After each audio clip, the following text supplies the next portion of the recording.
చట్టసభల్లో మహిళలకు అధికారం 33% రిజర్వేషన్లతో నారీ శక్తికి పట్టాభిషేకం వినడానికి ఎంత బాగుందో కదా. కానీ ఈ నినాదం వెనుక దాగున్న అసలు నిజం తెలిస్తే మీరు విస్తుపోతారు. ఢిల్లీ నడిపడిన పార్లమెంటు సాక్షిగా మహిళా రిజర్వేషన్ బిల్లు వీగిపోవడం వెనుక ఉన్నది కేవలం ఓట్ల కొరతేనా, లేక ఒక పక్కా ప్లాన్ ప్రకారం జరిగిన రాజకీయ ఎత్తుగడ? ఆడబిడ్డల కలలను కావాలనే ఒక చిక్కుముడిలో బంధించి అమలుకు ఆమడ దూరంలో నిలబెట్టిన ఆ మాస్టర్ స్ట్రాటజీ ఏంటి? ఈ ప్రత్యేక కథనంలో ఆ నిగూఢ రహస్యాలను ఛేదిద్దాం. నిజంగా మహిళలపై ప్రేమ ఉంటే ఆ రిజర్వేషన్లను 2024 ఎన్నికల నుంచి ఎందుకు అమలు చేయలేదు? అక్కడే ఉంది అసలు మెలిక. 2023 బిల్ పాస్ చేసినప్పుడే దాని కాళ్లకు జనాభా గణన, డీలిమిటేషన్ అనే బేడీలు వేశారు. ఇప్పుడు 2026 మళ్లీ అదే మంత్రాన్ని జపిస్తూ మెజారిటీ ఓట్లు వచ్చినా రాజ్యాంగ సవరణ కాకుండా ప్రభుత్వం జాగ్రత్త పడింది. అంటే ఒక చేత్తో రిజర్వేషన్లు ఇస్తున్నట్లు కనిపిస్తూనే మరో చేత్తో అమలు గడువును 2030 దాటించేలా ఒక చక్ర వ్యూహాన్ని ప్రభుత్వం రచించింది. ఈ బిల్లు వీగిపోవడానికి ప్రధాన కారణం నియోజకవర్గాల పునర్విభజన.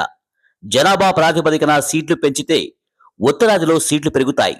కానీ జనాభాను నియంత్రించిన మన తెలుగు రాష్ట్రాల వంటి దక్షిణాది రాష్ట్రాల గొంతు పార్లమెంట్లో నొక్కబడుతుంది.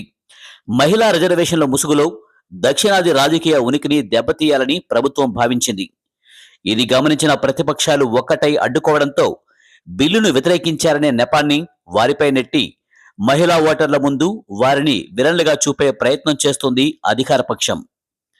పశ్చిమ బెంగాల్, తమిళనాడు వంటి రాష్ట్రాల్లో ఎన్నికలు జరుగుతున్న తరుణంలో ఈ బిల్లును ఒక ప్రచార అస్త్రంగా వాడుకోవడమే ప్రభుత్వం అసలు వ్యూహం.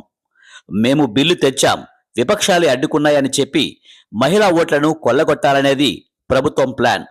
అంటే మహిళలకు న్యాయం జరగడం కంటే అది వీగిపోవడం ద్వారా వచ్చే రాజకీయ మైలేజీయే ప్రభుత్వానికి లాభంగా కనిపిస్తుంది.